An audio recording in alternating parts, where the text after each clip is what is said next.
네, 안녕하세요. 저는 서울대학교 김진수 교수연구실 박사과정 심재훈이고요. 오늘 발표할 논문은 MBA 버트에 대한 논문이고 페스트 23년에 발표되었고, 또 많은 분들이 좀 아시는 것만큼 앞부분을 좀 빠르게 넘기고, 또 워크샵 주제에 맞게 GUFS나 이런 거에 대해서 조금 더 얘기를 해보도록 하겠습니다. 우선 간단하게 에뮬레이터에 대해서 먼저 말씀드릴 건데요. 이 에뮬레이터를 사용한다는 것 자체가 실제 기기를 갖지 않고도 다양한 디바이스 컨셉들을 실체화시킬 수 있다는 거에 장점이 있습니다. 보시면 NVM, SSD 외에도 KB, GNS, FTP 등 다양한 새로운 인터페이스가 제한이 되는 표준이 나오고 있고, 또 앞서 발표해 주신 것처럼 플래시 알록이나 트랜지셔널 커맨드처럼 새로운 유형의 커맨드 또한 연구에서 발표되고 있는데요. 여전히 이제 일부 디바이스들은 일반적인 경로로 접근이 안 되거나, 또 이런 저희가 디바이스의 펌웨어에 대한 접근은 이제 잠겨 있기 때문에 새로운 커맨드를 디바이스에 직접 적용을 해서 응용을 테스트하는 것은 불가능했습니다. 그래서 이제 에뮬레이터들은 이제 이런 걸 소프트웨어적으로 가능하게 하기 때문에 다양하게 사용이 되는데요. 이제 문제는 기존 에뮬레이터들은 이제 최근에 각광받는 이런 스토리지 시스템에 사용되는 SSD의 모델 또는 컨피규레이션을 제대로 지원하지 못하기 때문에 이 올바른 에뮬레이터를 찾고 사용하는 게 생각보다 이제 저희가 어려운 일이었습니다. 아래 표는 학계와 산업계에 발표된 시뮬레이터와 에뮬레이터들의 종류와 기능을 나열한 표인데요. 우선 시뮬레이터의 경우에는 수집된 트레이스에 의존하거나 또 실제 시스템에 붙이면 매우 느리게 동작하기 때문에 이제 리얼타임 퍼포먼스를 보는데 어려움이 있습니다.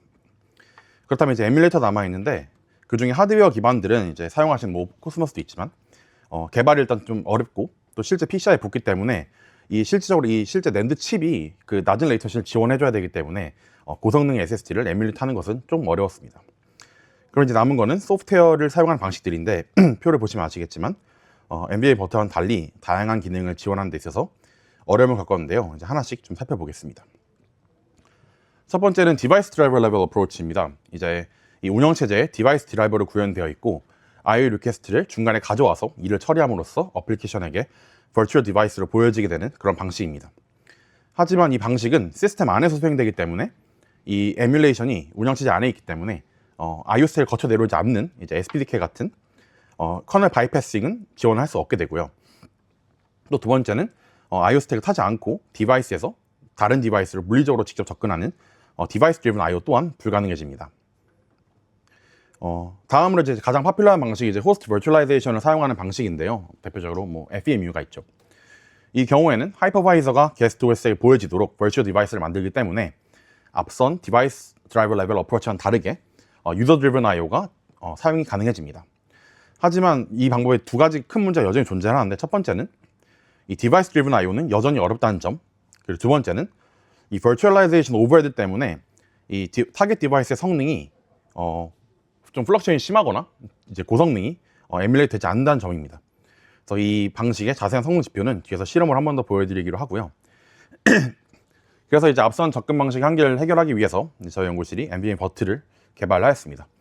이 NVMe 버트는 기본적으로 이제 라이트웨이트 커널 모듈로서 이걸 인스 모드를 하게 되면 시스템이 네이티브한 NVMe 디바이스로 인식을 하게 됩니다. 이로 인해서 기존 에뮬레이터들이 지원하지 못했던 유저 드리븐 IO, 디바이스 드리븐 IO, 그리고 이제 고성능 SSD를 에뮬레이트 하는 게 가능해지고요. 현재 저희가 지원하는 백엔드 타입으로는 일반적인 낸드 기반 SSD, 옵테인과 같은 NVMe SSD, DNS SSD, 그리고 키밸류 SSD를 지원합니다. 이 NVMe 버트를 가능케 하기 위해서 저희가 극복한 두 가지 챌린지가 있는데 간단하게 말씀드리고 넘어가겠습니다. 첫 번째는 이 버추얼 PCI 인스턴스를 어떻게 생성하냐인데, 가장 쉬운 방법은 저희가 리눅스에 PCI 서브시스템 코드를 직접 수정하는 거겠지만, 저희 이제 그런 건 건드리지 않고 싶었기 때문에 이제 PCI 컨피규레이션 헤더를 정보를 포함하는 가상의 PCI 버스를 만들었습니다. 그래서 이 가상 PCI 버스를 활용을 해서 PCI 서브시스템에게 이 PCI 컨피규레이션 헤더를 우회적으로 노출시킴으로써 저희가 버추얼한 PCI 디바이스 인스턴스를 추가할 수 있었고요. 두 번째는 이 호스트가 보내주는 리퀘스트를 감지하는 이제 기존의 PCI 메커니즘을 사용할 수 없다는 점입니다. 호스트가 리퀘스트를 보내면 도어벨이 적히게 되고, 그 적힌 정보는 이제 PCI 트랜지션으로 디바이스에 전달되기 때문에 저희는 소프트웨어이기 때문에 그런 PCI 트랜지션이 하드웨어적으로 발생하지 않습니다. 그래서 이 문제를 해결하기 위해 컨트롤 블럭과 도어벨을 계속해서 풀링하는 디스패처 스레드 하나를 데디케이트 시켜서 해결하였습니다. 그래서 이제 NVMe 버트에서 IO를 어떻게 핸들링하는지 잠깐 살펴보자면, 우선 저희는 최소 두 개의 스레드를 데디케이트 시키는 걸 필요로 합니다. 하나는 앞서 말씀드린 이 컨트롤 블럭과 도어벨을 보는 디스패처 스레드, 그리고 실질적으로 IO를 수행하는 IO 스레드입니다. 이 디스패처 스레드는 항상 도어벨을 스캔을 하고 있습니다. 그래서 호스트가 IO를 요청하게 되면 자연스럽게 도어벨을 증가를 하고 이 디스패처 스레드는 이를 감지해서 IO 리퀘스트를 가져옵니다. 그리고 현재 NVMe 버트의 백엔드 타입에 따라서 그에 맞는 백엔드 오퍼레이션을 바꾸고 그 타입에 맞춰서 이 타겟 컴플리션 타임을 계산을 합니다. 그 다음엔 이제 이 백엔드 오퍼레이션이 IO 워커에게 전달이 되고요. 이제 이 IO 워커가 실질적으로 데이터를 처리한 주체입니다. NVMe 버트는 이제 메인 메모리의 일부를 데이터 스토리지로 삼는데 이 IO 워커들은 데이터를 데이터 스토리지에 쓰거나 뭐 읽습니다. 이런 데이터 무브먼트를 수행하기 위해 일반적으로 NVMe 버트는 맨카피를 수행하거나 DMA 엔진을 사용을 하는데 이 DMA 엔진은 저희가 GPU와 직접 통신을 했을 때 중요하게 사용됩니다. 그리고 이제 데이터 전송이 끝난 이런 오퍼레이션에 대해서 큐에 담아놨다가 앞서 디스패처가 계산한 expected completion time이 지나게 되면 이제 MSIX interrupt vector를 사용을 해서 컴플리션 처리를 하고 호스트에게 노티파이 하게 됩니다. 그래서 저희가 이렇게 IO를 처리하게 될 때 이 실제 디바이스를 에뮬레이트 하는 데 있어서 가장 중요한 게 아무래도 이 expected completion time을 구현하는 데 사용하는 퍼포먼스 모델입니다. 저희는 이제 NVMe SSD와 KB SSD에서는 간단한 심플 퍼포먼스 모델을 사용을 하고 낸드 플래시 기반인 컨벤셔널 SSD와 GNS SSD에 대해서는 저희가 개발한 어드밴스드 퍼포먼스 모델을 사용하는데요. 그에 대해서 조금 더 자세히 보면 메커니즘 궁금한 게 있는데 그냥 QEMU에 있는 볼트 PCI랑 볼트 Q 그다음에 도글 레지스터 MMIO 레지스터 에뮬레이션 있는 프레임워크 그대로 사용하면 되지 않나요? 따로 구현하시는 게 있어요? 일단 저희 내부적으로는 다 따로 이제 저희가 내부적 Q를 구현하고 다 그 메커니즘 동작한 거고 일단 QEMU 저희 어플 자체가 일단 기본적으로 QEMU 쪽으로 가고 싶지 않다 하거든요. 그러니까 QEMU 기반에 하지 않기 위해서 네, 그러니까 QEMU를 저희 안 씁니다. 버추얼라이즈 기반이 아니 가상이 아니에요. 그냥 리얼 네이티브 커널 모듈입니다. 그래서 오른쪽에 이제 저희가 에뮬레이트한 삼성의 970 프로 SSD에 이 패럴렐 모델 구조를 형상화한 것이고요. 여기 안에서는 페이지 매핑 기반 FTL 그리고 GC 기능이 모두 구현되어 있고 또 라이트 성능을 에뮬레이트하기 위해서 라이트 버퍼 구현되어 있고 이 모던 SSD 패럴렐 구조를 위해서 뭐 멀티플 FTL 인스턴스, 뭐 다이 채널 컨플릭트, PCI 컨플릭트 등등이 모두 구현이 되어 있습니다.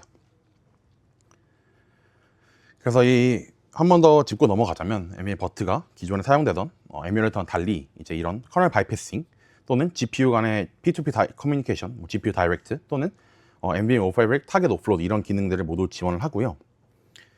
이밸리에이션을 간단히 살펴보자면 저희가 이제 누마 머신을 사용을 하였고요. 이 NVMe 버트의 응용이 NVMe 버트에 미치는 영향을 최소한으로 하기 위해서 누마 노드 두 개를 분리를 해서 한 개 누마 노드에는 응용만 돌리고 한 개 누마 노드에는 NVMe 버트만 돌리는 방식으로 실험을 하였습니다. 저희 현재 실험에서는 여기 왼쪽에 있는 4개 삼성 970 프로 SSD, 인텔의 NVMe SSD, 삼성 KB SSD 그리고 저희가 연구를 지원받은 프로토타입 GNS SSD를 사용을 하였고요. 작년쯤에 웨스턴 디지털의 다른 GNS SSD에 대한 모델도 추가를 하였습니다. 우선 NVMe 버트의 에뮬레이션 퀄리티에 대한 실험입니다.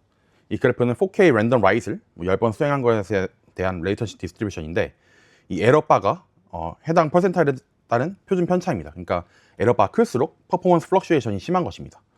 초록색이 삼성 970 프로고 빨간색이 옵테인인데 이제 이 실험을 통해서 옵테인이 좀 더 일정한 성능 그리고 더 낮은 레이턴시를 보이는 것을 알 수 있습니다. 추가된 주황색이 이제 FEMU 실험 결과인데요. 우선 첫 번째로 알 수 있는 것은 매우 높은 테일 레이턴시이고 두 번째로는 매우 심한 성능 플럭슈에이션입니다. 이제 이런 성능 경향이 버추얼라이제이션에 따른 오버헤드로 이제 실험을 통해서 저희가 FEMU로는 옵테인 같은 SSD는 에뮬레이트 하기 어렵다라는 것을 확인하였고 다음 마지막으로 NVMe 버트입니다. NVMe 버트는 이제 매우 낮은 레이턴시와 안정적인 퍼포먼스 베리에이션을 보여서 FEMU와는 다르게 옵테인 SSD에 대해서도 충분히 에뮬레이션 할 수 있고 또 더 나아가서 더 성능이 좋은 SSD도 충분히 에뮬레이트 할 수 있음을 보였습니다. 다음은 저희 성능 모델에 대한 그래프인데요. 간단하게 설명드리자면 4개 SSD 모두에 대해서 NVMe, 옵테인 그리고 GNS는 FIO를 사용을 해서 측정을 하였고 KB SSD는 그 삼성에서 공개한 KB 벤치, KB 세프를 이용해서 측정을 하였습니다. 각 수치는 가장 왼쪽에 이 네이티브 디바이스, 리얼 디바이스의 노멀라이즈 되었는데 전체적인 실험 결과는 NVMe 버트가 평균적으로 1.17%의 오차율로 매우 잘 에뮬레이트 하는 것을 보여줍니다. 다음은 이제 저희가 더 추가한 AI 워크로드인데요. AI 유형의 두 가지 유형의 AI 워크로드, 체크 포인팅 그리고 인퍼런스에 대해서 실험을 했습니다. 체크 포인팅에 대해서는 이 메가트론 딥스피드를 사용을 하였는데요. 이때 당시에는 이 메가트론 딥스피드가 GDS를 지원하지 않았습니다. 그래서 이제 저희가 GDS를 추가적으로 지원하도록 구현을 하였고, 이 기존의 그냥 리얼 같은 경우에는 GDS가 사용되지 않기 때문에 데이터가 호스트 메모리를 간 다음에 호스트 파일 시스템을 통해서 SSD에 저장되는 방식이었습니다. 우선 이 체크 포인팅 결과를 보면 NVMe 버트의 방식이 리얼일 때와 컨벤셔널과 GDS 모두 유사한 성능을 내는 것을 볼 수 있고요. 그 다음은 레이턴시를 10 마이크로세컨드로 고정을 하고 밴드위스를 증가시켜가면서 실험을 하였습니다. 보시면 컨벤셔널의 경우에는 한 0.5기가 정도에서 세츄레이트된 반면에 GDS는 디바이스 밴드위스가 증가함에 따라 성능도 함께 증가하는 경향을 보였습니다.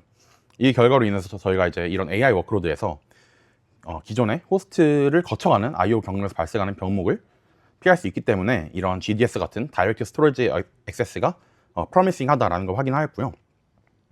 두 번째는 반대로 밴드위스를 고정하고 레이턴시를 증가시켜가면서 실험하는 결과인데 둘 모두 큰 차이가 없는 것을 통해서 이 체크 포인팅 워크로드가 밴드위스 센시티브한 워크로드다인 것을 확인하였습니다. 다음은 인퍼런스 결과인데요. 딥스피드 제로 3를 사용을 하였고 이 딥스피드 제로 3는 모델의 파라미터를 작은 청크로 나눠서 저장을 하고 인퍼런스 과정에서 이를 파이프라인 방식으로 로드에서 사용하는 프레임워크인데, 우선 이 가운데를 보시면 NVMe 버트가 실물과 유사한 성능을 보이는 것을 먼저 확인하실 수 있고, 두 번째로는 디바이스 밴드위스를 6800MB/s, 그러니까 2배 정도 증가했는데 전체적인 스루풋은 27%밖에 증가하지 않은 모습입니다. 이는 이제 모델 전체를 D램에 올렸을 때보다 더 낮은 성능으로 이 실험을 통해서 저희가 이 두 가지 워크로드 모드에 대해서 우선 첫 번째로는 밴드위스 센시티브다, 그리고 두 번째로는 SSD의 성능을 증가시키더라도 이 프레임워크가 SSD의 밴드위스를 충분히 활용하지 못하는 것을 통해서 이런 AI 프레임워크를 사용을 할 때 고성능 SSD에 대해서 좀 더 추가적으로 성능 최적화할 여지가 있다는 것을 확인을 하였습니다.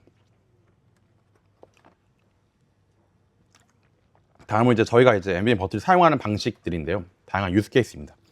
간단하게 보면 새로운 NVMe 인터페이스에 대해서 빠른 프로토타입이 가능하고 SSD 성능을 변화시킬 수 있기 때문에 이 스토리지 스택에서의 병목 현상 그리고 성능 분석이 가능해지고요.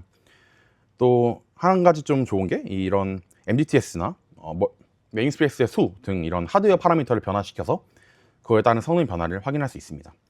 또 벤치마킹 툴로도 잘 활용될 수 있고요. 저희 현재 진행되고 있는 다양한 워크들이 있었는데 우선 CMB 서포트 그리고 FTP를 위한 백엔드 이런 건 모두 완료가 되었고 현재 CSG를 위한 백엔드도 구현을 하고 있습니다. 이번 워크샵이 안드로이드 관련 얘기인 만큼 이 GUFS에 대해서 좀 더 추가적으로 얘기를 해드리고자 합니다.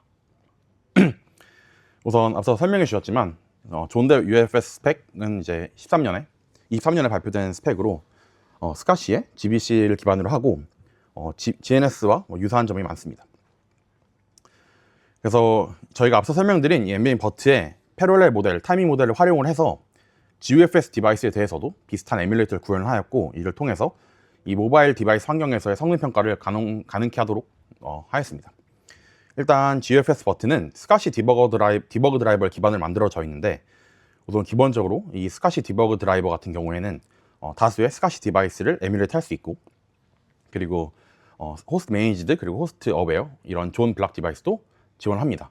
다만 이제 저희가 지적하는 문제는 이런 스카시 디버그 드라이버가 너무나 간단한 타이밍 모델만을 갖고 있기 때문에 여기에 저희의 NVMe 버트의 타이밍 모델을 얹어서 좀 더 리얼리스틱한 에뮬레이터를 만들고자 했습니다. 간단하게 구조 살펴드리자면 이런 무채색 파트는 기존의 스카시 디버거에 있던 파트고 저 유채색이 저희 NVMe 버트를 추가한 부분입니다. 그래서 블락 IO에서 커맨드 전달되면 스카시 어퍼 미드 레이어 수행하고 스카시 디버거 드라이버로 오면 스카시 디버거 자체가 이제 사실 NVMe 버트처럼 메모리 일부를 백엔드로 사용하는데요. 그거랑 동일하게 IO 핸들링 한 후에 이제 타이밍 모델을 계산하기 위해서 NVMe 버트 쪽 디스패처, 그러니까 디스패처 쪽으로 보냅니다. 이 디스패처는 이제 앞선 모델을 활용을 해서 타이밍을 계산하고 그거에 따른 이제 종료 시간을 그 HR 타이머로 설정을 하고요. 완료 시점에 도달하면 타이머가 커맨드 완료 루틴을 수행하라고 끝나는 이 스카시 디버거 파이프랑 동일합니다. 그래서 저희가 이 성능 모델링을 위해서 구글의 픽셀 8 프로를 사용을 하였고요. 해당 모델에 장착된 UFS 디바이스 버전은 3.1이고 캐패시티는 128GB였습니다. 이 채널 모델은 그 ATC 24년에 발표된 GMS 논문에 에서 소개된 채널 구조를 참고를 하였고, 추가적으로 좀 더 저희가 성능 추정을 해서 다음과 같이 추정을 하였습니다. 그래서 셀은 TLC 2개 채널, 그리고 채널당 2개 다이, 이러면서 낸드 페이지는 16KB 이렇게 설정을 하였고요.